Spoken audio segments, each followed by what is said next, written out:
வரலாற்று சிறப்பு வாய்ந்த ஆறும் தமிழ் இளமும் அருந்தது வரலாறும் நூல் வெளியிட்டுள்ளார்கள். தலைமையேற்று நடத்தி கொண்டிருக்கிற ஆதி தமிழிலும் அருந்தது வரலாறு என்கிற நூலை எழுதி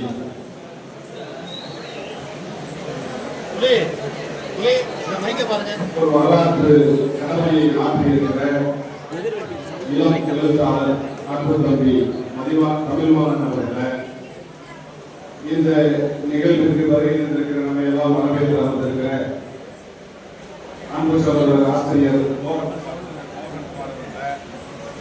இந்த நிகழ்ச்சியை முன்னின்று நடக்கிற தமிழ் கட்சியினுடைய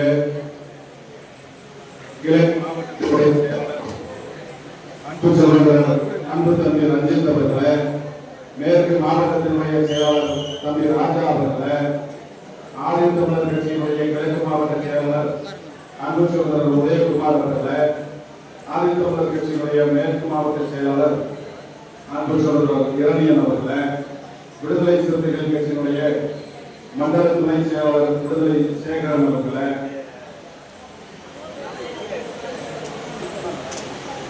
இந்த நூலை பற்றிய ஒரு வரலாற்று பேருவை ஆற்றி அமர்ந்திருக்கிற விடுதலை சிறுத்தைகள் கட்சியினுடைய மதுரை சிவகங்கை மண்டலத்தினுடைய செயலாளர் பாசத்திற்குரிய சகோதரர் சாவண்ணா மாலின் அவர்களை, விடுதலை சிறுத்தைகள் கட்சியினுடைய முன்னணி தலைவர் சாவண்ணா மாலின் அவர்களை, இந்த நிகழ்ச்சியில என்னோடு கலந்து கொண்டிருக்கிற தமிழ் புலிகள் கட்சியினுடைய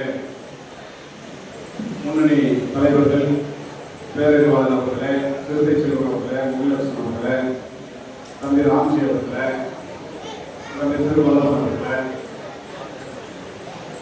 இந்த நிகழ்வில் பங்கெடுத்துக் கொண்டிருக்கிற தமிழ் புலிகள் கட்சியினுடைய மாவட்ட முன்னணி தலைவர்கள் அன்பு தம்பி சுரேஷ் அவர்களே, மண்டபம் ரமேஷ் அவர்களே, சன் ஆர்வம் அவர்களே, வினோத் ராமநாதபுரத்தினுடைய நகர செயலாளர் தம்பி வினோத் அவர்களே, தம்பி புகழ் அவர்களே, காளிதாஸ் வாணி நாகராஜ் அவர்களே, தேவராஜ் அவர்களே, சந்திரசேகர் அவர்களே, சரவணன் அவர்களே, பாண்டிய அவர்களே, சிவா அவர்களே, சங்கர் கோயமுத்து, மகேந்திரன் அவர்களே, வடிவேல் அவர்களே, கவர்முடி சுரேஷ் அவர்களே, பெருமாள் அவர்களே, ஐயனார் அவர்களே, தம்பி கோவிந்தன் அவர்களே, லிங்கம் அவர்களே, தம்பி சூரப்பாண்டி அவர்களே, பேரரசு அவர்களே, பெருநாளி ரமேஷ் அவர்களே, வேந்தூரி நாகம்பரம் அவர்களே, அன்பர்களே பாண்டீஸ்வரி அவர்களே, கனியமுதன் அவர்களே, அர்ஜுன் அவர்களே, பேராவூர் காளீஸ்வரன் அவர்களே, பேராவூர் பழனிக்குமார் அவர்களே, பாப்பாவூர் சுரேஷ் அவர்களே, மண்டபம் செல்வம் அவர்களே, மீனாட்சிபுரம் நாகம்மாள் அவர்களே, சாந்தி அவர்களே, அச்சுநந்தர் வயல், காவல் எஸ்கா ஆர்காவூர், ஆண்டாவுமணி, வேளாளூர், பாம்பன், கே நகர் கிழக்கு தெரு, மீனாட்சிபுரம், அத்தியூர், அஜ்மீர் காலனி, இளமனூர், காந்தி நகர், பாப்பாப்பட்டி, சக்கரக்கோட்டை, எம்ஜிஆர் நகர், உப்புரம், தேவிப்பட்டணம், வைகை, ஒத்தாக்கோட்டை, ராமேஸ்வரம், மண்டபம், அலகன்குளம், வாணி, இரட்டையூர், பேராவூர் உள்ளிட்ட பகுதிகளில் இருந்து வருகின்ற என் உயிரிழந்த கிராம தமிழ் மொழிகளை இந்த நிகழ்ச்சியில் கலந்து கொண்டு வரலாற்றுறை ஆண்டு விடைபெற்றிருக்கிற தமிழ்நாடு முஸ்லிம் முன்னேற்ற கழகத்துடைய மாநில துறை பொதுச் செயலாளர் சலிமுல்லா கான் அவர்களை, தமிழக மக்கள் முன்னணியினுடைய தோழர் பாவேல் அவர்களை, தந்தை பெரியார் கழகத்துடைய பொறுப்பாளர் நாகேஸ்வரன் அவர்களை, தாராபுரம் பேராசிரியர் காளிமுத்து அவர்களை, ஆதித்தமிழர் கட்சி, திராவிட தமிழர் கட்சி, விடுதலை சிறுத்தைகள் கட்சி உள்ளிட்ட பல்வேறு கட்சிகளில் இருந்து வருகின்ற முன்னணி பொறுப்பாளர்களை, ஆதித்தமிழர் கட்சியினுடைய தென்மண்டல செயலாளர் அன்பு சகோதரர் பாஸ்கரன் அவர்களை, தமிழ் புலிகள் கட்சியுடைய மாநில இளமொழிகளின் துணை செயலாளர் தமிழ் புலிகள் அவர்களை, விடுதலை சிறுத்தைகள் கட்சியினுடைய கிழக்கு மாவட்டத்தினுடைய செயலாளர் அன்பு சகோதரர் அற்புதகுமார் அவர்களை, ஆதித்ய சேகர் அவர்களே, அன்பர் அலி அவர்களே, முனியராஜ் அவர்களே, மதிமுக சுரேஷ் அவர்களே, பாமக தேனிசை அக்கீம் அவர்களே, எஸ்டிபிஐ பொறுப்பாளர் வித்யாசகன் அவர்களே, தமிழ் புலிகள் கட்சியினுடைய தென்மண்டல துணை செயலாளர் சிவகுமார் அவர்களே, ஐதரை மக்கள் கட்சியுடைய இணை ஒருங்கிணைப்பாளர் ஸ்ரீமன் ராஜ் அவர்களே, பல்வேறு பகுதிகளில் இருந்து இந்த நிகழ்வில் கலாச்சாரத்தில் இருக்கிற ஆதித்தமிழ் சொந்தங்களே, எனக்கு முன்னர் உரை நிகழ்ச்சி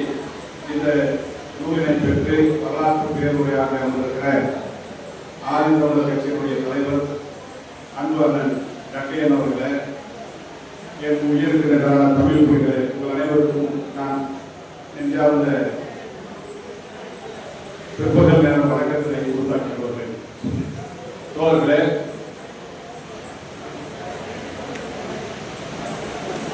தம்பி தமிழ்வாணன் அவர்கள் ஒரு வரலாற்று சிறப்பு மிக்க நூலை இந்த மண்ணிற்கும் மக்களுக்கும் அர்ப்பணித்திருக்கிறார். ஆதி தமிழ் இளம் அருந்தறிய வரலாறு என்கிற அந்த நூலினை தம்பி தமிழ்வாணன் அவர்கள் நம்மிடத்தில் இந்த சமூக மாற்றத்திற்கான கலப்பணியில் மற்றொரு ஒரு ஆயுதமாக நம்மை கவர்ந்திருக்கிறார். இந்த ஆதித்தமிழ் இளமும் அருந்தறிய வரலாறு என்கிற நூல் வெளியிடுவதற்கு அது வெளியாவதற்கு பல்வேறு விதமான காரணங்களை இங்கே தோழர்கள் எடுத்துரைத்தார்கள். குறிப்பாக ஆதி தமிழர்களாக இருக்கிற இந்த அருந்தறிய மக்களை அண்மை காலமாக இந்த மண்ணுக்கு தொடர்பில்லாதவர்கள் என்கிற ஒரு கருத்தை பரப்புரை செய்து அதில் அரசியல் ஆதாயம் தேடிக் கொண்டிருக்கிற ஒரு சில தற்கொலைகளுக்கு எதிராக இது போன்ற புத்தகங்கள் எல்லாம் வரவேண்டிய தேவையும் நெருக்கடியும் ஏற்பட்டிருக்கிறது என்கிற அந்த உணர்வின் அடிப்படையில் இந்த புத்தகம் வெளிவந்திருக்கிறது என்று எனக்கு முன்னர் பேசிய அவர்கள் சொன்னார்.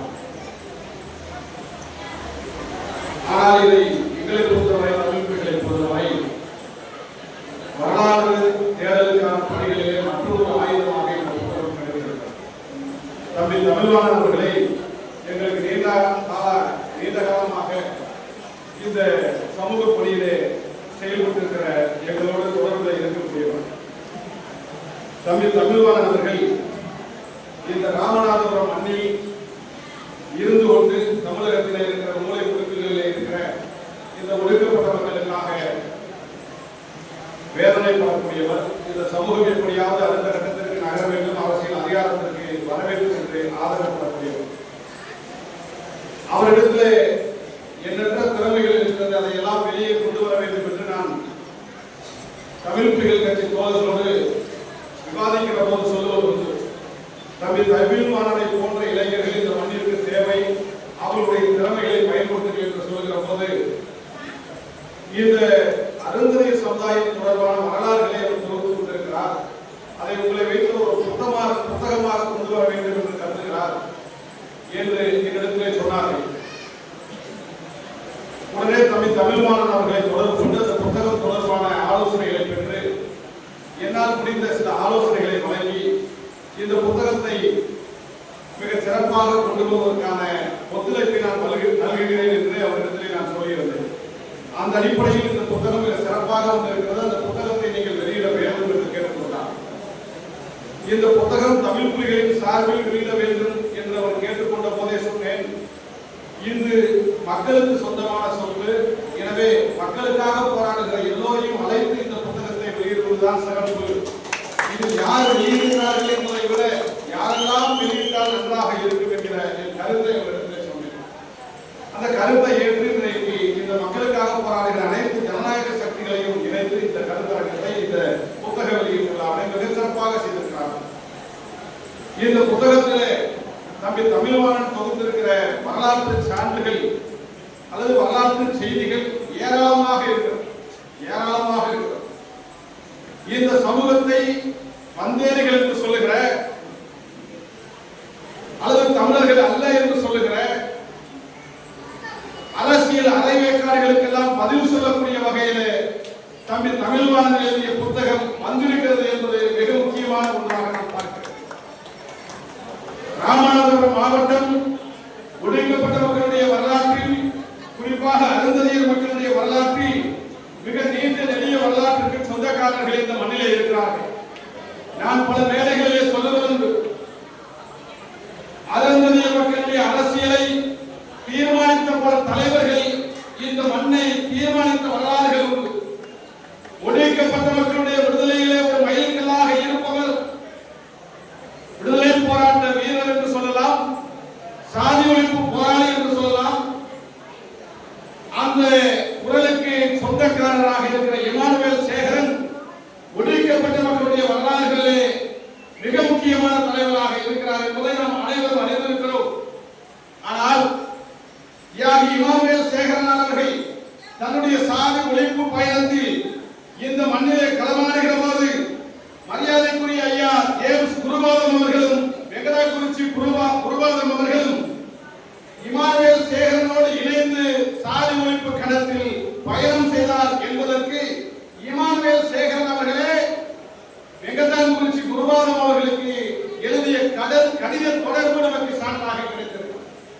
இமானுவேல் சேகரனார் அவர்கள், வெங்கடான் குறிச்சியை சார்ந்த குருவாதம் அவர்கள் நெருங்கிய நண்பர்களாக இருந்திருக்கிறார்கள். ஒடுக்கப்பட்ட சாதிகளுக்கான விடுதலை பயணத்தில் தன்னை இணைத்துக் கொண்டிருக்கிறார்கள். கொடூரமான இந்துத்துவ எதிர்ப்பு களத்தில் நண்பர்களாக இணைந்து கள போராளிகளாக பயணித்திருக்கிறார்கள் என்று இந்த ராமநாதபுரம் வரலாறுகளிலே குருவாதம் அவருடைய வரலாறு என்பது மிக முக்கியமானது. அவர்களுக்கு பிறகு இந்த விடுதலை கள பயணத்தில் ஏராளமான இந்த மண்ணின் மைந்தர்கள், ராமநாதபுரத்தை சார்ந்தவர்கள் களப்பணியாற்றியிருக்கிறார்கள். குறிப்பாக பரமக்குடியிலே வழக்கறிஞராக பணியாற்றிய நண்பரும் வழக்கறிஞருமான முருகேசன் அவர்கள், வேளாண் முருகேசன் அவர்கள், மண்டபம் முருகேசன் அவர்கள், வேர்மலை சக்கரை அவர்கள், முகவை தமிழ்மாறன் அவர்கள், தோல் அண்ணன் ராஜமாணிக்கம் அவர்கள், தமிழ் புலிகள் கட்சியினுடைய ஆணிவேராக செயல்பட்ட தம்பி சதீஷ்குமார் உள்ளிட்ட சதீஷ் சாத்தையா உள்ளிட்ட ஏராளமான தோழர்களுடைய அந்த பங்களிப்பை இந்த புத்தகத்தை பதிவு செய்திருக்கிறார். இந்த மண்ணிலே இருந்து வந்த புத்தகம் இந்த மண்ணின் மைந்தர்களையும் இந்த மண்ணிற்காக போராடிய தியாகிகளையும் நினைவு கூர்ந்து மிக கவனமாக இந்த புத்தகத்தை அடையாளப்படுத்தியிருக்கிறார், பதிவு செய்திருக்கிறார் என்கிற ஒரு செய்தியை இங்கே நான் பதிவு செய்ய கடமைப்பட்டிருக்கிறேன். அதே போலத்தான் தம்பி தமிழ்மாறன் அவர்கள் கொண்டு வந்திருக்கிற இந்த புத்தகத்திலே இந்த மண்ணுக்கு சொந்தக்காரர்கள் அருந்ததியர்கள் என்பதற்கு பல சான்றுகளை வழங்கி இருக்கிறார். அதில் குறிப்பாக ஒன்று நடிகை வழிமுறை என்று ஒரு முறை இன்றைக்கு தமிழர்களுடைய பண்பாட்டு முறையாக கலாச்சார முறையாக இன்றைக்கு வரைக்கும் பின்பற்றி வரக்கூடிய ஒரு பண்பாடாக இருக்கு. அந்த நடிகர் வழிபாட்டு முறை என்பது இன்றைக்கு வரைக்கும் அருந்ததியர் மக்களால் பின்பற்றப்பட்டு வருகிறது. மேற்கு மண்டலங்களிலே, தென் மாவட்டங்களில், பல ஊர்களிலே, வட மாவட்டங்களிலே என்று தமிழகம் முழுவதும் வாழ்கிற இந்த ஒடுக்கப்பட்ட சமூகத்திலே இருக்கிற அருந்ததியர் மக்கள் இன்றைக்கு வரைக்கும் தமிழர்களுடைய பண்பாட்டு அடையாளமாக இருக்கிற அந்த நடிகர் வழிபாட்டு முறையை பின்பற்றி வருகிறார்கள் என்கிற செய்தியை அந்த வரலாற்று செய்தியோடு இணைத்து அவர் நீங்க பதிவு செய்திருக்கிறார். அப்படி பதிவு செய்திருக்கிற போது நான் பிறந்த மண்ணாக இருக்கிற அருப்புக்கோட்டை அருகே இருக்கிற கல்லூரணி பகுதியிலே இன்னும் கூட நடிகர் வழிபாட்டு முறை இருக்கிறது. தமிழுக்கும் தமிழ் மண்ணிற்கும் நடிகர் வழிபாட்டு முறைக்குமான தொடர்பு எங்கள் இயக்கத்துடைய தலைவர் பிறந்த ஊரிலேயே இருக்கிறது என்பதை தம்பி தமிழ்வாணன் அவர்கள் பதிவு செய்திருக்கிறார்கள். அதற்காக நான் நெஞ்சார்ந்த நன்றியை சொல்ல கடமைப்பட்டிருக்கிறேன். எங்கள் கிராமத்தில் இருக்கிற பொட்டிப்பொங்கலினுடைய சிலையை நினைவுறுத்தி இருக்கிறார். எங்கள் கிராமத்தில் இருக்கிற நடிகர் வழிபாட்டு முறையை நினைவு கூறியிருக்கிறார். இந்த வரலாறுக்கும் நான் பிறந்த மண்ணுக்குமான தொடர்பை நினைவூட்டி இருக்கிறார் என்கிற ஏராளமான செய்திகளை இந்த புத்தகத்திலே சான்றுகளாக நம்மால் பார்க்க முடிகிறது. அதே போலதான் நான் வளர்ந்த பகுதியாக இருக்கிற கமுதி மாநகரிலே சுதந்திரத்திற்கு முன்பாகவே அங்கே வாழ்ந்த அருந்ததியர் மக்கள் தனக்கென்று ஒரு கிணறை வெட்டி நீர்ப்பாசனம் செய்த விவசாய குடிகளாக வாழ்ந்ததற்கான சான்றுகளை இந்த புத்தகத்திலே அடையாளப்படுத்தி இருக்கிறார், பதிவு செய்திருக்கிறார் என்று வழிநடைகள் சொல்லிக்கொண்டே போகலாம். ராமநாதபுரம் மாவட்டத்திற்கும் இந்த மாவட்டத்தில் இருக்கிற பரமக்குடி, கமுதக்குடி, ராமேஸ்வரம், மண்டபம் என்று இருக்கக்கூடிய ஒவ்வொரு கிராமங்களுக்கும் வரலாறுக்கும் தமிழுக்குமான தொடர்புகளை அவர் இங்கே சுட்டிக்காட்டியிருக்கிறார். இப்படி இந்த புத்தகத்திலே வந்திருக்கிற செய்திகள் என்பது ஏராளமான செய்திகளாக நம்மால் சொல்ல முடியும் தோழர்களே. இந்த புத்தகத்திலே அன்பு தம்பி தமிழ்வாணன் அவர்கள் அருந்ததியர்களை இங்க இருக்கிற சேர சோழ பாண்டியர்களோடு இந்த சமூகம் சேர சோழ பாண்டியர்களாக இருந்திருக்கிறார்கள், அது சேரர்களுடைய வழித்தோன்றலாக இந்த சமூகம் இருந்ததற்கான சான்றுகள் இருக்கிறது என்று பல சான்றுகளை இந்த புத்தகத்திலே நிறுவியிருக்கிறார். இப்படி அவருடைய சான்றுகளை ஏராளமாக சொல்லிக்கொண்டே போகலாம். எனவே அருந்ததியர் மக்களை தமிழர்கள் அல்ல என்று சொல்லக்கூடிய அரசியல் அரைவேக்காடுகளுக்கு எண்ணற்ற பதில்களை தமிழ்வாணன் அவர்கள் இந்த புத்தகத்தின் வாயிலாக கொண்டு வந்திருக்கிறார்கள். அதிலே மிக முக்கியமான ஒன்று, அருந்ததியர் சமுதாயத்திலே இருக்கிற பிரிவுகளிலே பல சாதிகள் இருக்கிறார்கள். குறிப்பாக இன்றைக்கு நாம் அருந்ததியர் என்று சொல்கிறோம். அருந்ததியர்கள் என்ற சொல்லாடல் என்பது வரலாற்றிலே கிடையாது. நாம் இன்றைக்கு நமக்கெல்லாம் ஒரு பெருமையை சேர்ப்பதற்காக அல்லது சக்கிலியன் என்று சொல்வதற்கு கூச்சமாக இருக்கிறது என்று சொல்வதற்காக, பகடை என்று சொல்வதற்கு கூச்சமாக இருக்கிறது என்பதற்காக நம்முடைய வரலாற்று பெயர்களை, இந்த மண்ணுக்கும் நமக்குமான வரலாற்று தொப்புள் கொடி உறவுக்கான பெயர்களை எல்லாம் கூச்சமாக இருக்கிறது, அது அவ்வளவு பெருமையாக இல்லை என்று சொல்லி நமக்கு நம்முடைய அடையாளங்களை மாற்றக்கூடிய ஒரு பெயராக இன்றைக்கு அருந்ததியர் என்கிற பெயர் உருவாகி இருக்கிறது. இன்றைக்கு அருந்ததியர் என்று நாம் அடையாளப்படுத்தப்பட்டு வருகிறோம். ஆனால் அருந்ததியர் சமுதாயம் என்று சொன்னால் பல்வேறு உட்பிரிவுகளை உள்ளடக்கிய ஒரே பெயராக இருக்க வேண்டும் என்பதற்காக இந்த அடையாள பெயரை இன்றைக்கு நாம் தவிர்க்க முடியாமல் ஏற்கக்கூடிய நிலையிலே இருக்கிறோம். ஆனால் உண்மையிலேயே அருந்ததியர் மக்களிலே இருக்கக்கூடிய பல்வேறு பிரிவுகளிலே சக்கிலியர்கள், பகடைகள், தோட்டிகள் என்று பல பிரிவுகள் இருக்கிறது. இந்த பிரிவுகள் எல்லாம் ஏதோ நம்ம இழிவாக உருவாக்குவதற்காக உருவாக்கப்பட்டவை அல்ல. சக்கிலியன் என்கின்ற பெயர் தான் இந்த மண்ணிற்கு சொந்தமான பெயர். சக்கிலியன் என்பவன் தான் இந்த மண்ணின் மைந்தன். பகடை என்பவன் தான் இந்த மண்ணின் மைந்தன். தோட்டி என்பவன் தான் இந்த மண்ணின் மைந்தன். அருந்ததியர் சாதியில் இருக்கிற உட்பிரிவுகளில் இருக்கிற ஒவ்வொரு பெயரும் இந்த மண்ணிற்கு சொந்தக்காரர்கள் சக்கிலியர்கள் தான் என்பதை அழுத்தம் திருத்தமாக சான்றுகளோடு நிரூபிக்கப்படக்கூடிய வரலாறு ஏராளமாக கொட்டி கிடக்கிறது. ஏதோ அங்கொன்றும் இங்கொன்றுமாக இல்லை, ஏராளமாக கொட்டி கிடக்கிறது. பகடை என்று சொன்னால் என்ன இழிவான பெயரா?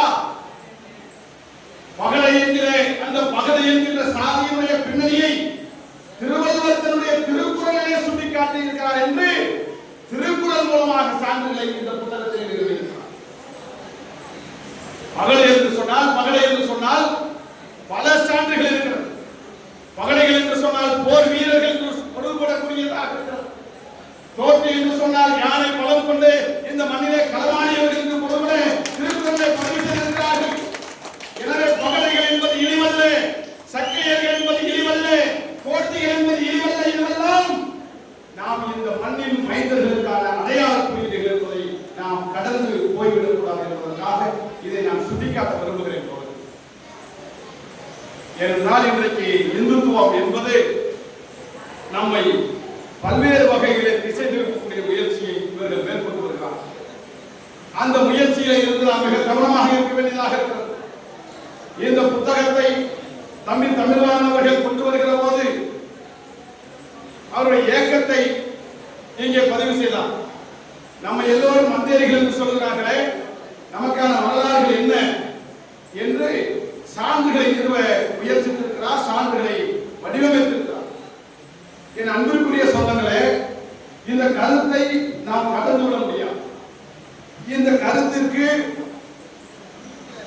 நாம் சில தோழர்களுக்காகவாவது அல்லது நமக்குள்ளாகவே ஒரு புரிதல் வர வேண்டும் என்பதற்காகவே இந்த கருத்திற்கு நாம் பதில் சொல்ல வேண்டிய தேவை இருக்கிறது.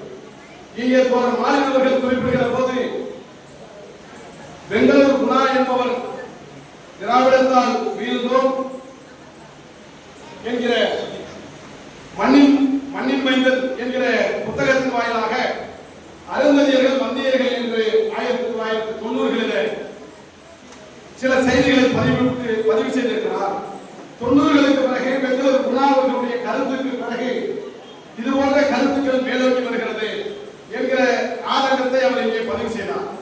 ஆனால் பெங்களூர் குணாவர்கள் எங்கிருந்து இந்த புத்தகத்தை எழுதுகிறார்கள், யாரெல்லாம் நம்மை வந்தேரிகள் என்று சொல்லியிருக்கிறார்கள், வந்தேரிகள் என்று எந்த அடிப்படையில் சொல்லியிருக்கிறார்கள் என்கிற அந்த வரலாற்று புரிதல் நம்முடைய மக்களுக்கு வர வேண்டும் என்பதற்காக அதை கடந்து போக விடாமல் நம்மை யார் வந்தேரிகள் என்று சொல்லுகிறார்களோ அவர்களுக்கு பதில் சொல்வதற்காக அல்ல, நாம் நமக்குள்ளாக ஒரு புரிதலை உருவாக்க வேண்டும் என்பதற்காக தேடல் முயற்சியிலே தான் இந்த புத்தகம் வந்திருக்கு. தேடல் என்பது மிக முக்கியமான ஒன்று. தேடத்தான் வரலாறுகள் கிட்டும், தேடத்தான் புதிய பாதைகளை வடிவமைக்க முடியும். நமக்கென்று வீட்டிலே முடங்கி கிடந்தால் நம்முடைய அரசியலை மீட்க முடியாது, நம்முடைய வரலாறுகளை மீட்க முடியாது, நம்முடைய பண்பாடுகளை மீட்க முடியாது. எனவே எந்த ஒரு தேடல் மூலமாகத்தான் எந்த ஒரு வெற்றியையும் நம்மால் அடைய முடியும். எனவேதான் வரலாற்று தேடல்களிலே தமிழ்வாணன் முனைகிற போது இந்த வரலாற்று சான்றுகளை அவரால் பெற முடிந்திருக்கிறது. என் அன்பிற்குரியவர்களே, அண்மையிலே 90களிலே பெங்களூர் குணாவர்களை சொன்னதைப் போல தேர்தல் நேரத்திலே நாம் தமிழர் கட்சியுடைய தலைவர் சீமான் அவர்களும் இது போன்ற கருத்துக்களை வெளியிட்டிருக்கிறார்கள். பெங்களூர் குணாவர்களாக இருக்கலாம், அல்லது சீமான் அவர்களாக இருக்கலாம், அல்லது இந்த கருத்தை ஏற்றுக்கொண்டவர்களாக இருக்கலாம், அல்லது இந்த கருத்தை இனிமேல் நாங்கள் பரப்புவோம் என்று சொல்லுபவர்களாக இருக்கலாம். இவர்களெல்லாம் இந்த கருத்தை எந்த அடிப்படையில் வைக்கிறார்கள் என்று சொன்னால் அதற்கு சில காரணங்களாக அல்லது சில கோடிட்டு காட்டக்கூடிய சில வரலாற்று ஆசிரியர்களை அவர்கள் சொல்கிறார்கள். சீமானவர்கள் ஈரோடிலே பேசுகிற போது என்ன சொன்னார்? பரமசிவம் அவர்கள் சமயம் என்கிற புத்தகத்திலே விஜயநகர பேரரசு காலத்தில் இருந்து வந்தவர்கள் என்று எழுதப்பட்டிருக்கிறது. எனவே அந்த அடிப்படையில் நான் பேசுகிறேன் என்று சீமானவர்கள் சொல்கிறார். பெங்களூர் குணாவர்கள் எதிலிருந்து அதை எடுக்கிறார்? இங்க இருக்கிற வானமாமலை என்கிற ஒரு ஆசிரியர் எழுத்தாளர் கிருஷ்ணதேவராய காலத்திலே இருந்து விஜயநகர பேரரசு காலத்திலே இருந்து தெலுங்கு மன்னர்கள் வருகிற போது இவர்கள் செருப்பு தைப்பதற்காக இங்கே வந்தார்கள் என்று வானமாமலை எழுதிய அந்த புத்தகத்தின் தரவுகள் அடிப்படையிலே நான் பேசுகிறேன் என்று அவர்கள் சொல்கிறார்கள். அப்படி இது மாதிரி அருந்ததியர் சமுதாயத்தை வந்தேரிகள் என்று, அது ஆந்திராவிலே இருந்து செருப்பு தைக்க வந்தவர்கள் என்று, அல்லது தூய்மை பணி செய்ய வந்தவர்கள் என்று, அல்லது அடிமை சேவகம் செய்ய வந்தவர்கள் என்று இவர்கள் சொல்லுகிற அந்த ஆசிரியர்களே சில பேர் தான் வானமாமலை அவர்களாக இருக்கலாம், கே பிள்ளை அவர்களாக இருக்கலாம், ஆசிரியர் பரமசிவம் அவர்களாக இருக்கலாம், கோபா அவர்களாக இருக்கலாம். இவர்கள் எல்லாம் இது போன்ற கருத்துக்களை வாந்தி எடுத்து விட்டு போயிருக்கிறார்கள், அல்லது உதவி விட்டு போயிருக்கிறார்கள், அல்லது நான் பகிரங்கமாக சொல்கிறேன், கோபாவாகவே இருந்தாலும் இந்த சமுதாயத்தை பற்றிய அரசியல் அறிவில்லாமல் சமயம் என்கிற புத்தகத்திலே இவர்கள் ஆசிரியர்கள் இருந்து வந்தவர்கள் என்று அவர் எழுதியிருக்கிறார் என்கிற பகிரங்கமான குற்றச்சாட்டை இந்த இடத்தில் நான் வைக்க விரும்புகிறேன். கோபாவர்கள் இன்றைக்கு நேரடியாக இருந்திருந்தால் நிச்சயமாக நெஞ்சுக்கு நேராக இந்த கேள்வியை எழுப்பி அவரிடத்திலே வரலாற்று சான்றுகளை சொல்லி அந்த புத்தகத்திலே அவரை திருத்தம் கொண்டு வர செய்கிற பணியை தமிழ் புலிகள் கட்சி உறுதியாக மேற்கொண்டிருக்க முடியும் என்பதை நான் இங்கே பதிவு செய்கிறோம். ஏன்னா அவ்வளவு சான்றுகள். கே பிள்ளை என்கிற ஒரு எழுத்தாளர் இந்த சமுதாயத்தை பற்றி எழுதியிருக்கிறார். எப்ப எழுதியிருக்கிறாரு? 1972 எழுதியிருக்கிறார். தமிழக வரலாறும் பண்பாடும் என்கிற புத்தகத்துல அவர் திருவண்ணாமலையில ஒரு கல்வெட்டுல இது மாதிரியான சான்றுகள் சொல்லப்பட்டிருக்கிறது என்று கோடிட்டு காட்டி கே பிள்ளை ஒரு புத்தகம் எழுதியிருக்கிறார். அந்த புத்தகத்திலே கே பிள்ளை அவர்கள் என்ன சொல்லியிருக்கிறார்? அது 1758ஆம் ஆண்டு கல்வெட்டு, 12ஆம் நூற்றாண்டு கிட்டத்தட்ட ஏறத்தாழ. அந்த கல்வெட்டுகளிலே புலவரும் பன்னிருவாரும் நியாயத்தாரும் 12 பணிமாட்களுக்கு மிட்ட பெருமேடரும் வானரும் பழையரும் இருளரும் உள்ளிட்ட அனைத்து சாதிகளும் என்கிற ஒரு கல்வெட்டை தமிழக வரலாறு பண்பாடு என்கிற புத்தகத்தில் கே பிள்ளை காட்டுறார். ஆனால் அவர் காட்டிய அந்த கல்வெட்டு 1758ஆம் ஆண்டு கல்வெட்டு. உண்மையிலேயே இப்போது நமக்கு வரலாற்று தொடர்பான தேடல் வந்த பிறகு அந்த கல்வெட்டில் என்ன இருக்கிறது என்று பார்த்தால் 12ஆம் நூற்றாண்டிலே ஏற்றப்பட்ட அந்த கல்வெட்டிலே இவர் சொன்ன அந்த செய்திகளோடு வானரும் பறை முதலிகளும் சக்கிலியர்களும் இருளர்களும் என்கிற அந்த கல்வெட்டு சான்றுகள் இருக்கிறது. அப்படி என்றால் ஒரு வரலாற்றை எழுதுகிற ஆசிரியர் எவ்வளவு நேர்மையற்றவராக இருந்திருந்தால் சக்கிலியர் என்கிற வார்த்தையை எடுத்துவிட்டு வானரும் பறையர்களும் இருளர்களும் என்று அந்த மண்ணுக்கு சொந்தக்கார சாதியான சக்கிலியர்களை மட்டும் நீக்கி கே பிள்ளை ஒரு புத்தகத்தில் பதிவு செய்கிறார் என்று சொன்னால் முதலில் கே பிள்ளை ஒரு நேர்மையான எழுத்தாளர் கிடையாது. அப்படிப்பட்ட அந்த சான்றுகளிலே அந்த கல்வெட்டுகளிலே வாழ்ந்ததாக சக்கிலியர்களுக்கான அடையாளங்கள் உண்டு, வரலாறுகள் உண்டு. வரலாறுகளை இனக்கணிப்பு செய்து மோசடி செய்து கே பிள்ளை எழுதிய அந்த புத்தகத்தை வைத்துக் கொண்டு சீமான் போன்ற உலர்வாயர்கள் இனிமேல் உலகத் தொடங்கினால் வரலாற்றை அண்ணன் சக்கேன் அவர்கள் சொன்னது போல வரலாறாலேயே உங்களை திருப்பி அளிக்கக்கூடிய காலம் உருவாகி கொண்டிருக்கிறது என்பதை நான் இங்கே பதிவு செய்ய விரும்புகிறேன். ஏன்னா நான் ஒரு அட்வொகேட்டா அல்லது ஒரு வழக்கறிஞரா பெட்டிஷன் போடணும்.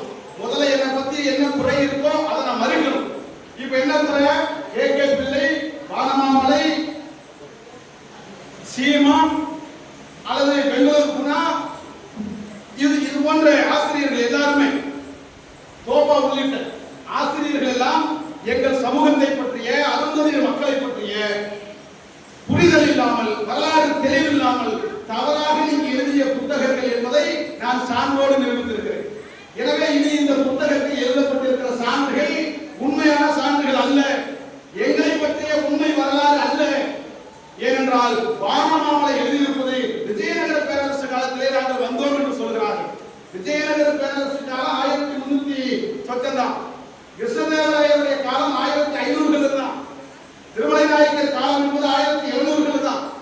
ஆக இவர்கள் சொல்லுவதெல்லாம் 1300களுக்கு மேலாக, 500களுக்கு மேலாக, 700களுக்கு மேலாக அருந்ததியர்கள் ஆந்திராவிலே இருந்து வந்தார்கள் என்று திரும்ப திரும்ப ஒரு பொய்யை சொல்லிக் கொண்டே இருக்கிறார்கள். அந்த மடையர்களுக்கு ஒன்றை சொல்ல விரும்புகிறேன். நாங்கள் 1300களிலே வந்தவர்கள் அல்ல, 1500களிலே வந்தவர்கள் அல்ல, 1700களிலே வந்தவர்கள் அல்ல. விஜயநகர பேரரசுக்கும் எங்களுக்கும் தொடர்பில்லை, கிருஷ்ணதேவராயருக்கும் எங்களுக்கும் தொடர்பில்லை, திருமலை நாயக்கருக்கும் எங்களுக்கும் தொடர்பில்லை. திருமலை நாயக்கர் வருவதற்கு முன்பாகவே, விஜயநகர பேரரசு வருவதற்கு முன்பாகவே, கிருஷ்ணதேவராயர் வருவதற்கு முன்பாகவே பல்லாயிரம் ஆண்டுகளுடைய மூத்த குடிகள் இந்த சத்திரிய குடிகள் என்பதை நாம் இங்கே சொல்றதெல்லாம் கேட்டுட்டு போறதுக்கு நீங்க அப்ப காலம் இல்ல, தாத்த காலம் இல்ல ராஜா.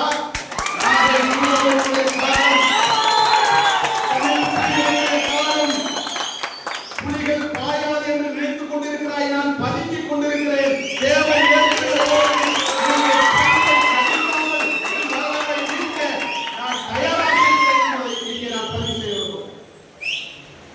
என்னுடைய வரலாறுகளை தவறாக எழுதுபவனையோ, என்னுடைய வரலாறுகளை தாறுமாறாக பேசுபவனையோ, என்னுடைய வரலாறுகளை திரித்து பேசுபவனையோ இனிமேலும் எங்களால் வேடிக்கை பார்க்க.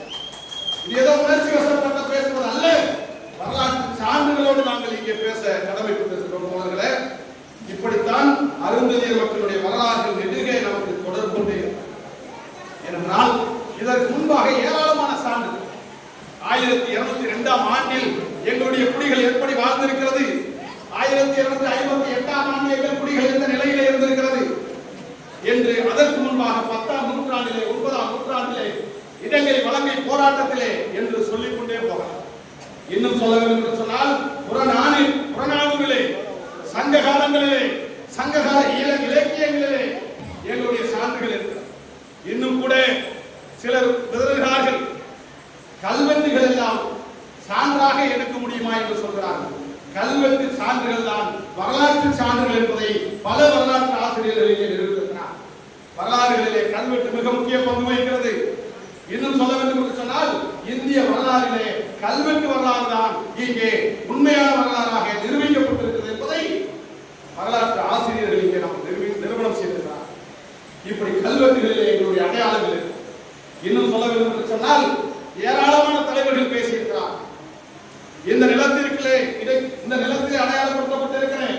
குறிஞ்சி முல்லை மருதமைந்தல் பாலையிலே உங்களுக்கு என்ன தொடர்பு என்றாலும் கூட சில தற்குறிகள் இருக்கிறார்கள். நாங்கள் குறிஞ்சி நிலத்திற்கு சொந்தக்காரர்கள் என்பதை பல இடங்களிலே நிரூபித்து காட்டியிருக்கிறோம். இந்த அருந்ததியர் சமுதாயம் என்பது, சக்கிலியர் சமுதாயம் என்பது பரம்பர் வழிவந்த, செம்மான் வழிவந்த, பாணன் வழிவந்த பரம்பரையை சார்ந்தவர்கள். பாணானுடைய நீட்சிதான் பரம்பரை நீட்சிதான், செம்மானின் நீட்சிதான். சக்கிலியர் என்பதற்கான வரலாற்று சான்றுகளை நாங்கள் 1000 தக்க முடியும். மறுக்க முடியுமா? விவாதிக்க நான் தயாராக இருக்கிறேன். யாருக்காவது நெஞ்சிலே துணிச்சல் இருந்தால், வரலாறு உண்மையான வரலாறு தெரிந்திருந்தால் பொது மேடைகளை விவாதிக்க நான் வருகிறேன். எல்லோரும் விவாதிக்க. சீமானவர்களே, வெங்கடே குணா அவர்களே, அல்லது தமிழர்கள் அல்ல என்று சொல்கிற தற்குறிகளே, உங்களுக்கு சவால் விடுகிறேன். பொது மேடைகளை தயாரா என்று கேட்கிறேன். எந்த இடத்தில் எந்த நேரத்தில் மேடையை போடலாம் என்று நீங்கள் சொல்லுங்கள். அந்த இடத்தில் தமிழ் புலிகள் வரலாறு தெரியாம நாங்க சங்க நடத்தல ராஜா. வரலாறை அறிந்து, வரலாறு தெரியாதவனால் வரலாறு படைக்க முடியாது. நான் இந்த அரசியலுக்கு வருவதற்கு முன்பாகவே வரலாறை தெரிந்து கொண்டு நிறுத்தி கொண்டிருக்கிறேன். அதை நீங்க புரிஞ்சுக்கணும். இப்படிப்பட்ட ஒரு வீரம் செறிந்த மண்ணை நான் கூட மேடையில பேசியிருக்கிறேன். பகடைன்னா ஒரு சாதாரண கிடையாது, போர் வீரர்கள் அர்த்தம். நான் மேடையில சொல்லியிருக்கிறேன், பல சாலைகள் இங்க மண்ணின் மைந்தர்கள் இருக்கிறாங்க, தமிழ் குடிகள் இருக்கிறாங்க. ஒவ்வொரு குடிகளையும் சாதியில 4 பேர் சண்டை போடுவான், ஆனா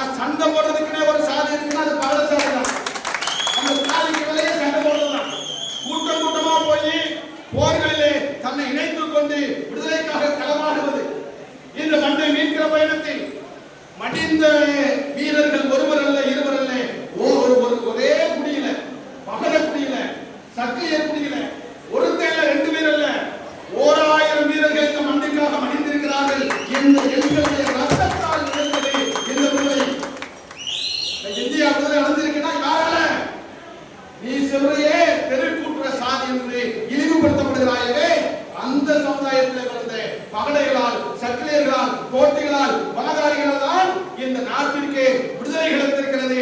இந்த விடுதலை நாங்கள் போட்ட பிச்சை என்பதை இந்த இடத்தில் நான் பகிர்ந்து நான் பேசுறதுனால ஏதோ ஒரு சாதி ரீதியான உரையாடல் என்பது அல்ல. ஒரு சாதியை திட்டமிட்டு நீங்கள் அப்புறப்படுத்த பார்க்கிறீர்கள் என்பதற்காக வரக்கூடிய நியாயமான கோபம். நான் இந்த சாதி, அதனால இந்த சாதியுடைய அருமை பெருமைகளை பேச போறேன் அப்படிலாம் இல்ல. இன்னும் சொல்லணும்னா இதே புத்தகத்துல அது எழுத்தாளர் மணிவண்ணன் அவர்கள் போன்ற, ஐயா எழிலோகன் போன்ற பல தலைவர்கள் இந்த வரலாறுகளை மீட்டிருக்கிறாங்க. அவர்கள் எல்லாம் இந்த சமுதாயத்தை சார்ந்தவர்கள், ஆண்ட பரம்பரையை சார்ந்தவர்கள், பல்லவர்களாக ஆண்டிருக்கிறார்கள், சேரர்களாக ஆண்டிருக்கிறார்கள், பல குறுநில மன்னர்களாக இங்கே அதியமான் போன்ற குறுநில மன்னர்களாக ஆண்டிருக்கிறார்கள் என்று வரலாறு சான்றுகளை எழுதி கொடுக்கிறார்கள். எனக்கு ஆண்ட பரம்பரையில் நம்பிக்கை கிடையாது. ஆண்டவர்கள் எல்லோரும் எப்பொழுதுமே அடித்தட்டு மக்களுக்கு எதிராகத்தான் இருப்பார்கள் என்று நம்பிக்கைக்குரியவர்களாக இருக்கிறவர்கள். எனவே இந்த சாதி ஆண்ட சாதி என்று வரலாறுகளே இருந்தாலும் ஆண்ட சாதியில் எங்களுக்கு உடன்பாடு கிடையாது. அப்படிப்பட்ட வரலாறு இந்த இனத்திற்கு இருக்கிறது, இந்த குடிகளுக்கு இருக்கிறது. அப்படிப்பட்ட குடிகளை நீ அரசியல் ரீதியாக அப்புறப்படுத்துவதற்காக அல்லது வரலாறு ரீதியாக நீ அப்புறப்படுத்துவதற்காக போகிற போக்கில் சில செய்திகளை நீங்கள் உலகிற்கு போனால் இனிமேலும் நாங்கள் அதை வேடிக்கை பார்க்க முடியாது என்பதைத்தான் இங்கே நான் பகிரங்கமாக சொல்ல கடமைப்பட்டிருக்கிறேன். ஏன்னா இங்கே பெங்களூர் குணாவா அவர்களாக இருக்கலாம், பரமசிவம் அவர்களாக இருக்கலாம், வானமாமலை அவர்களாக இருக்கலாம், கே கே பிள்ளை அவர்களாக இருக்கலாம், இவங்களாம் இறந்துட்டாங்க. பெங்களூர் குணா இருக்கிறார், இவங்களாம் இறந்துட்டாங்க. இப்போ இதையெல்லாம் வச்சுதான் சீமான் பேசினாரு. இப்ப எல்லாரும் பேசுறதை காட்டிலும் சீமான் பேசுறது ஹைலைட் ஆகுது. சீமானே பேசுறாரு அப்படின்னு. தமிழ்நாட்டிலேயே வானமாமலையுடைய வரலாறுகளை, வானமாமலை, கே கே பிள்ளை அல்லது பரமசிவம் அல்லது பெங்களூர் குணா இவர்களை எல்லாம் எப்படி வரலாறை கொண்டு அடித்தோமோ அதை போல சீமானை வரலாறை கொண்டு அடித்த கட்சி தமிழ் புலிகள் வரலாறு பதில் சொன்னேன், தோப்பாக்கின வரலாறுல பதில் சொன்னேன், வானமாமலைக்கு வரலாறுல பதில் சொன்னேன், கே கே பிள்ளைக்கு வரலாறுல பதில் சொன்னேன். வரலாறு சீமானுக்கு தெரியாது, அதனால வாயால பதில் சொன்னார், வாயால பேசினார். சீமான் வாயால பேசினார், நான் வாயால பதில் சொன்னேன். ஏன்னா என்னைய கேட்கிறேன், பொண்டாட்டி யாரான்னு கேட்டேன். என்னைய தெலுங்குன்னு சொல்றியே, என்னைய தெலுங்குன்னு சொல்றியே, உன் பொண்டாட்டி தெலுங்குச்சியா இல்லையான்னு பேசிட்டு என்கிட்ட வா. ஏன்னா உனக்கு நான் வரலாறு சொல்ல வேண்டிய அவசியம் இல்லை, வரலாறு பேச. எந்த ஆயுதம் என் மீது ஏவப்படுகிறதோ அந்த ஆயுதத்தை கொண்டே திருப்பி தாக்குகிறேன்.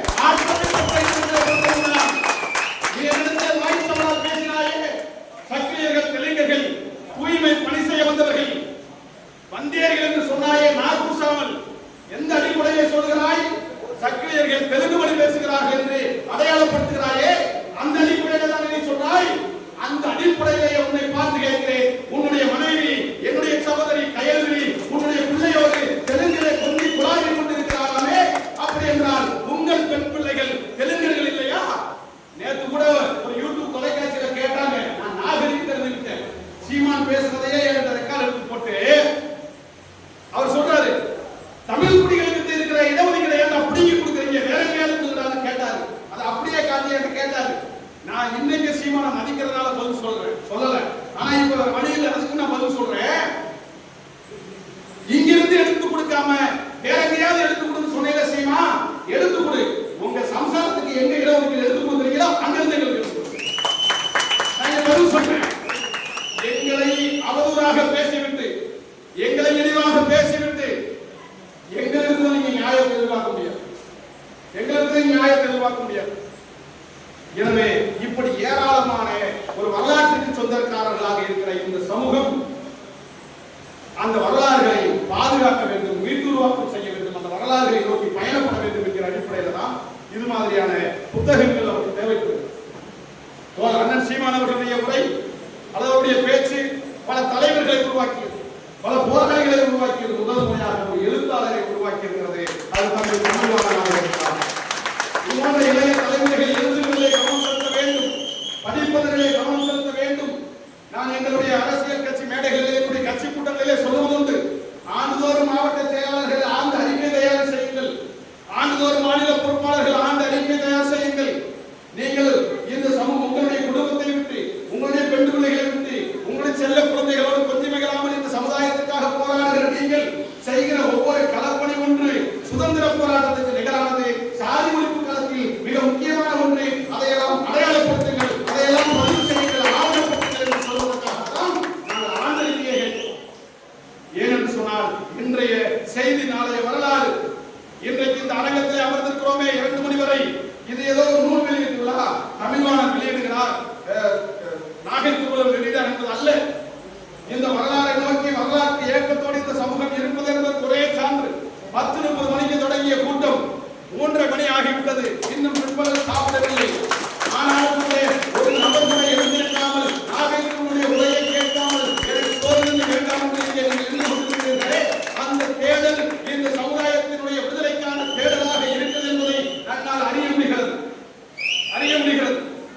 செய்திகளை எல்லாம் ஏன் சீமான் போன்றவர்கள் கையில் எடுக்கிறார்கள்? இது ரொம்ப முக்கியமானது. நான் பேசுறதெல்லாம் வரலாறு சம்பந்தமானது. இப்பொழுது இதற்கெல்லாம் பின்னால் ஒரு அரசியல் இருக்கிறது என்பதை நாம் புரிந்து கொள்ள வேண்டும்.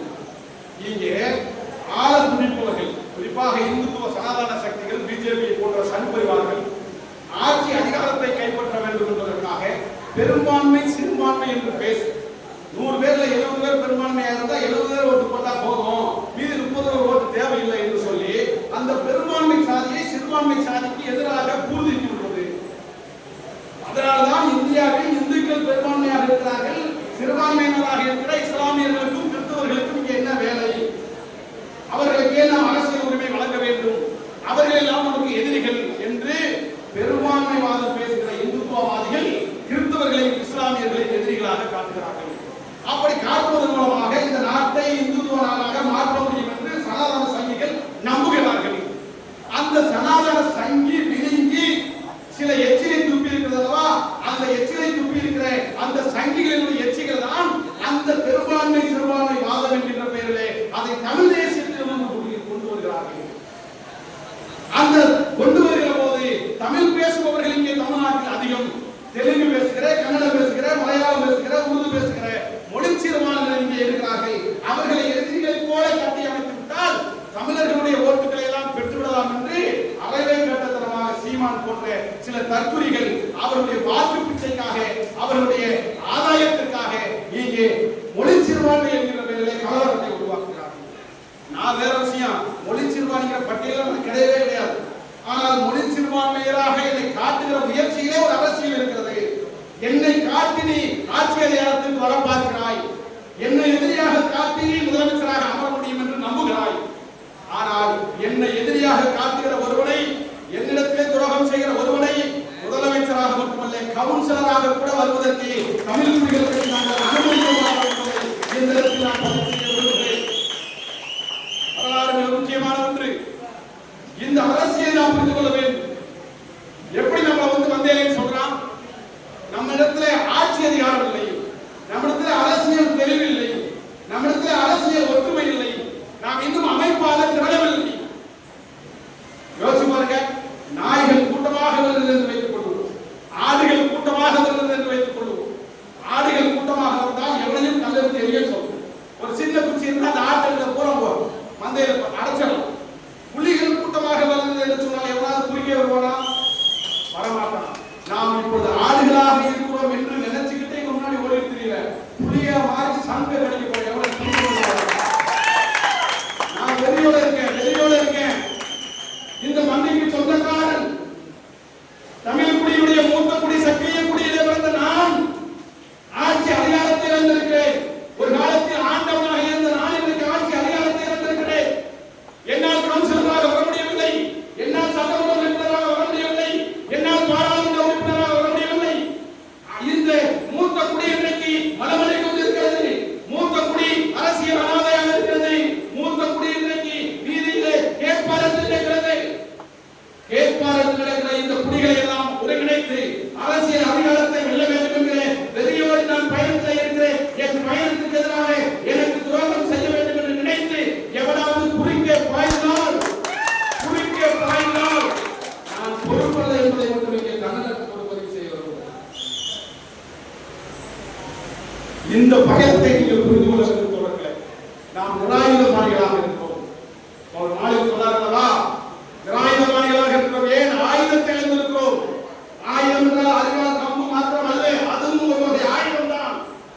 ஆனால் அம்பேத்கர் சொன்ன வாக்குரிமை என்கிற ஒரு ஆயுதத்தை கூட நாம் இன்றைக்கு நமக்கானவர்களுக்கு பயன்படுத்த முடியாமல் பணத்திற்காக சிதறடிக்கக்கூடிய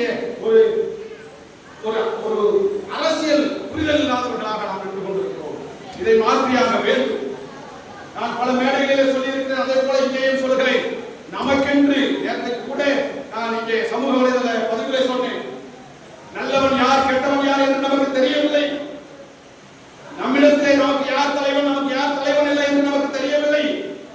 நம்மை பயன்படுத்தி அரசியல் அதிகாரத்தில் அமர்ந்தவர்களை எல்லாம் நாம் தலைவராக ஏற்றுக்கொண்டிருக்கிறோம். ஆனால் நமக்காக வீதி வீதியாக முழக்கமிடுகிற, போராடுகிற, சிறைக்கு போகிற, வழக்கு வாங்குகிற தமிழ் புலிகளை கண்டால் உங்களுக்கு தலைவர்களாக அவரை இயக்கமாக தெரியவில்லையா என்கிற கேள்வியை நான் ஆனந்தத்தோடு கேட்க விரும்புகிறேன். எப்படி சிதறடிக்கப்படுமோ அதே போல தலைவன் இல்லாத சமுதாயமும் சிதறடிக்கக்கூடிய நிலையிலே தான் இருக்கும். நாம் சிதறடிக்கப்படுகிற கூட்டமாக எத்தனை ஆண்டுகளும் இருக்கும். சிதறி கிடக்கிற நாம் ஒரு அமைப்பின் கீழே வர வேண்டாமா? ஒரு தலைமைக்கு கீழே வர வேண்டாமா? ஒரு தலைவன் கட்டுப்பாட்டிலே வர வேண்டாமா? இந்த கடமையை தமிழ் புலிகள் இங்க இருக்கிற ஆதித்தமிழர் கட்சி போன்ற இந்த சமுதாயத்திற்காக எத்தனை இயக்கங்கள் கடந்து இருக்கிறார். அண்ணன் ஜவஹர் அவர்கள் சொன்னார்களே, அது கடந்து போகிற செய்தி அல்ல. ஏன் மதுரை வீரனை மிக கம்பீரமாக அறிவாளோடு ஒரு தன்னுடைய உருவப்படத்தை நிலைநிறுத்துகிறோம்? ஏன் ஒண்டி வீரனை குதிரையிலே ஏற அமர வைத்து வாளோடு ஏன் வர வேண்டும் என்று உருவப்படம் எடுக்கிறோம்? இவெல்லாம் அப்படி கற்பிக்கிறான். மதுரை வீரனா சாராயம் இருக்கிறவன், மதுரை வீரனா 2 கோடாலி கட்டுறவன். நீ எவ்வளவு பேர் 2 கோடாலி கட்டாத மாதிரி அவர் கட்டிட்டாரு, நீ எல்லாம் வச்சிருக்க. ஒண்டி வீரனா அவர் கையை வெட்டி போட்டு கிடந்தாரு, முக்காடு போட்டு கிடந்தாரு. நம்ம வரலாறு அவ்வளவு எழுதுறான். ஒண்டி வீரன் யார்? பூலித்தேவன் அவர்களோடு தோளோடு தோள் நின்றாக நண்பராக இருக்கிற சாதி ஒழிப்பு களத்திலே சாதியத்தை அன்றைக்கே நிறுத்த ஒற்றுமையை இந்த மண்ணிற்கு விதைத்தவர் இல்லையா? ஒண்டி வீரனும் பூலித்தேவனும் ஒற்றுமையாக இருந்த காலத்தில் தான் வெள்ளையர்களை நீக்க முடிந்தது. அது மாதிரி தான் மதுரை வீரன் சாதி ஒழிப்பு களத்திலே போராடியவன். ஏன் மதுரை வீரன் கொலை செய்யப்பட்டான்? தடிக்கு விழுந்துட்டானா? எப்படி அவனை சாமி ஆகுனா? மதுரை வீரன் சாமி கிடையாது, கடவுள் கிடையாது. அந்த வரலாறு மீட்கத்தான் நாம் உருவப்படத்தை கொண்டு வருகிறோம். ஏன் மதுரை வீரன் சாமியாக்கப்பட்டான் என்பதிலே ஒரு அரசியல். மதுரையிலே மார்கை வாங்கப்பட்டு மதுரை வீரன் கொலை செய்யப்படுகிறான். மதுரை வீரன் யாருக்காக? அந்த சபையில இருந்தாலும் அந்த படையில இருந்தாலும் ஒடுக்கப்பட்ட மக்களுடைய மீது அக்கறை கொண்டு இருக்கிறவராக இருந்திருக்கிறார். இன்னும் வெளிப்படையாக சொல்ல வேண்டும் என்று சொன்னால் மதுரை வீரன் ஒடுக்கப்பட்ட சமுதாயத்திற்கு ஒரு பாதுகாப்பாளனாக இருந்திருக்கிறார்.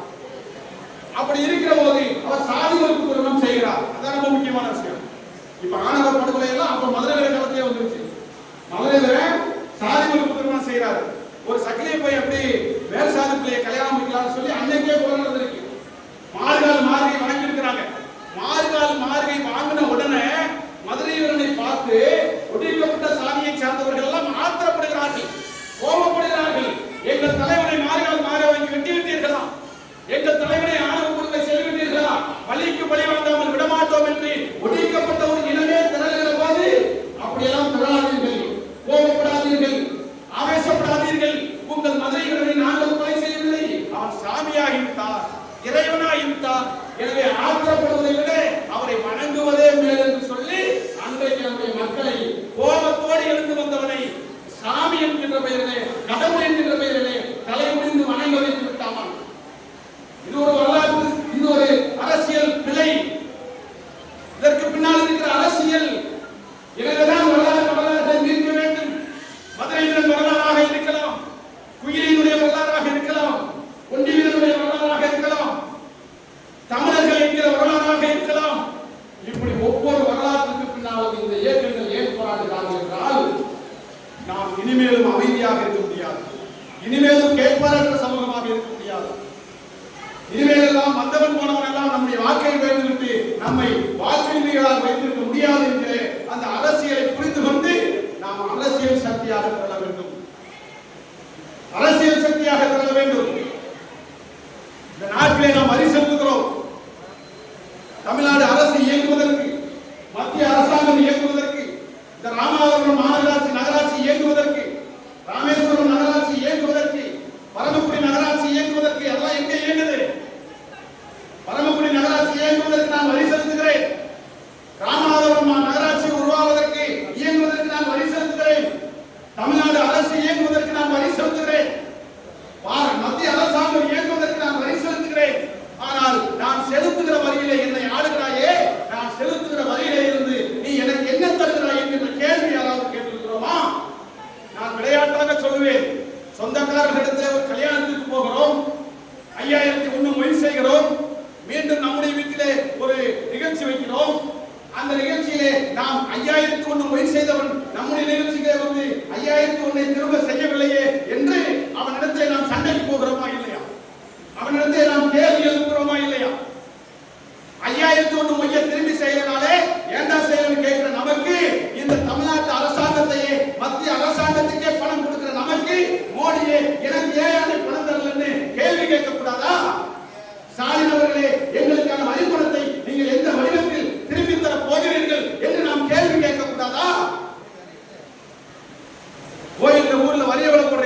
2000, 5000, 10,000 வரி போடுறீங்க.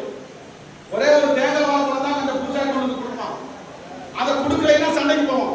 2000 ரூபாய் வரி போட்டுக்கிறேன், என் பங்கு தேங்காய் வாழைப்பழம் வரல, நான் தான் வரி கொடுக்கலையா?